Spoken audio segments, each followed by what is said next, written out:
बिस्मिल्लाहिर्रहमानिर्रहीम। Government boys high school colony number 1 जे तरफ़ां साईं हेडमास्टर इमाम बख़्शुमरो ऐं सब्जेक्ट टीचर इनायतुल्ला लाशरी जे तरफ़ां सभिनी शागिर्दनि खे ख़ुशि आमदीद। प्यारा ॿारो, अॼु असां क्लास मैट्रिक जो सब्जेक्ट फिज़िक्स पढ़ंदासीं, जंहिंजो टॉपिक आहे मैटर यानी इंट्रोडक्शन टू मैटर। ठीकु आहे पुट। हाणे मैटर छा आहे? चए थो anything which occupy space and having mass और weight is called matter. Anything which occupy space, हर उहा शइ जेका जॻह घेरे, एंड हैविंग मास और वेट ऐं मायो या वज़न रखे, तंहिंखे मादो चइबो आहे। मिसाल तौरु असांजे चौधारी स्टोन आहे, for example stone, water, air are the examples of the matter. मिसाल तौरु पत्थर आहे, पत्थर बि जॻह घेरे थो ऐं वज़न रखे थो, तंहिंजे करे उहो छा आहे? मादो आहे। पाणी बि जॻह घेरे ऐं वज़न रखे थी, तंहिंजे करे उहो बि मादो आहे। हवा जेका आहे उहा बि वज़न रखे थी ऐं जॻह घेरे थी, त उहो बि छा आहे? मादो आहे। ठीकु आहे पुट। हाणे हवा खे जॾहिं असां कंहिं फूकणे में भरे कंहिं तराज़ी जे मथां रखंदासीं त असांखे ख़बर पवंदी त हवा में बि छा आहे? वज़न आहे। उहा बि छा रखंदी आहे? जॻह घेरींदी आहे। ठीकु आहे पुट। हाणे चए थो मादे जा जेके आहिनि 4 क़िस्म आहिनि, जंहिंखे असीं चवंदा आहियूं स्टेट्स ऑफ मैटर। चए थो मादे जा घणा क़िस्म आहिनि? 4 क़िस्म आहिनि, जंहिंखे असीं छा चवंदासीं? State of matter. There are 4 state of matter. चए थो मादे जूं जीअं त 4 हालतूं थियनि थियूं। सभ खां पहिरीं जेका हालत आहे उहा आहे सॉलिड स्टेट, जंहिंखे बि सिंधी में चवंदासीं नेरो या सख़्तु हालत। ॿिए नंबर ते आहे असां वटि लिक्विड स्टेट, जंहिंखे असां चवंदासीं पणियाठ वारी हालत। 3 नंबर ते आहे असां वटि गैशियस स्टेट, जंहिंखे असां चवंदासीं गैस वारी हालत। पहिरें नंबर ते कहिड़ी आहे? नेरू या सख़्तु हालत। ॿिए नंबर ते आहे पणियाठ या गैस वारी हालत। 3 नंबर ते आहे पुट गैस पणियाठ वारी हालत। 3 नंबर ते गैस वारी हालत ऐं चौथे नंबर ते गरम गैस वारी हालत। चौथे नंबर ते जेका गरम गैस वारी हालत आहे उनखे असीं छा चवंदासीं? प्लाज़्मा।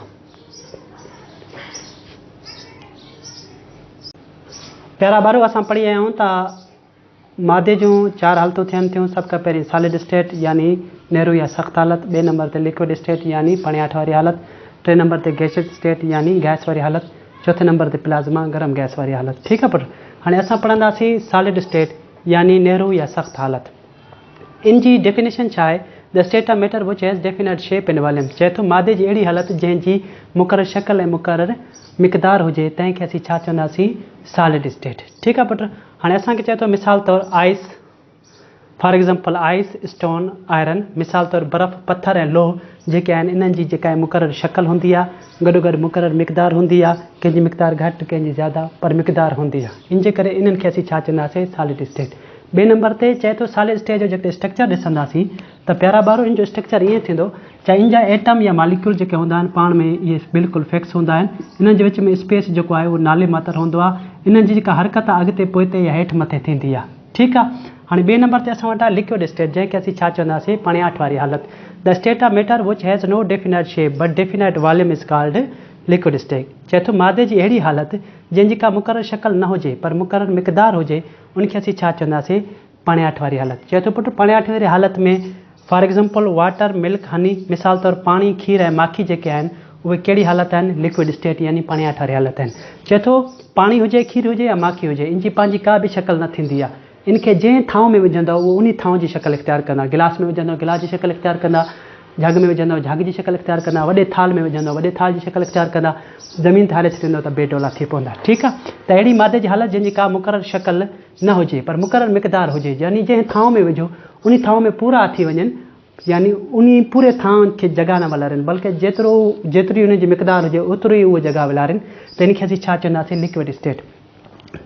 3 नंबर ते आहे गैशियस स्टेट। चए थो the state of matter which has no definite shape and volume. चए थो मादे जी अहिड़ी हालत जंहिंजी का मुक़ररु शक्ल ऐं मिक़दारु न हुजे। माना मादे जी अहिड़ी हालत जंहिंजी का मुक़ररु शक्ल ऐं मिक़दारु न हुजे, तंहिंखे असीं छा चवंदासीं? गैस वारी हालत।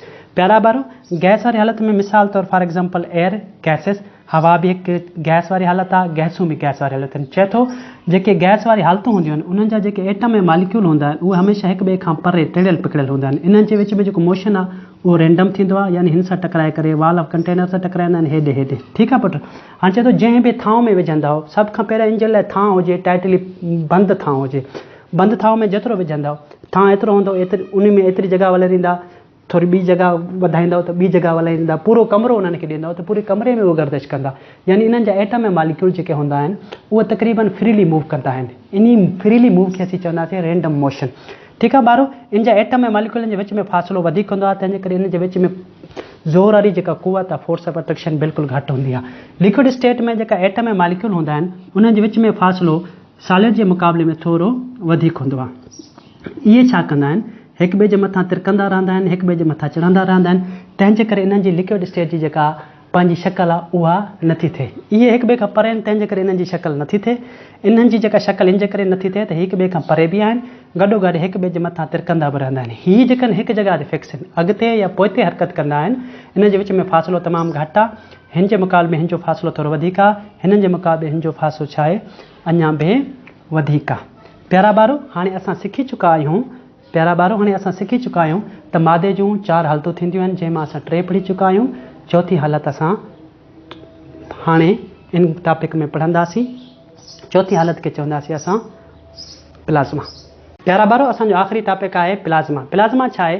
The state of matter in the form of hottest gas forming a mixture of bare nuclei without electron and electrons. चए थो प्लाज़्मा छा आहे? मादे जी अहिड़ी हालत जेका गरम गैस जी शक्ल में हुजे ऐं मिलावट ठाहे ऐं उन जा एटम जा दर्ड़ा इलेक्ट्रॉन, प्रोटॉन, न्यूट्रॉन बग़ैर न्यूक्लियर जे मिलावट जी सूरत में मौजूदु हुजनि त उनखे असीं छा चवंदासीं? प्लाज़्मा। हिन खे सम्झो त मादे जी अहिड़ी हालत जेका गरम गैस जी शक्ल में हुजे ऐं उन जा एटम जा जेके दर्ड़ा हुजनि, यानी गरम गैस जी शक्ल में हुजे, मिलावट ठाहे ऐं उन जा एटम जा दर्ड़ा इलेक्ट्रॉन, प्रोटॉन, न्यूट्रॉन बग़ैर न्यूक्लियर जे मिलावट जी सूरत में मौजूदु हुजनि त उनखे असीं छा चवंदासीं? प्लाज़्मा। प्लाज़्मा जी मिसाल आहे gas in red bulb matter on the sun. चए थो ॻाढ़े बल्ब जी जेका गैस आहे उहा हिकु प्लाज़्मा जो क़िस्म आहे ऐं सिज ते मौजूदु जेको मादो आहे उहो प्लाज़्मा जी क़िस्म आहे। चए थो पुटु सिज ते मौजूदु 2 क़िस्मनि जूं गैसूं आहिनि, हिकु असां वटि हीलियम, ॿियो आहे असां वटि हाइड्रोजन। हाणे चए थो हीलियम ऐं हाइड्रोजन जा एटम इहे तॾहिं मिलावट ठहंदा जॾहिं सिज मां गर्मी निकिरंदी ऐं इन जे सरफेस ते जेके बि एटम हूंदा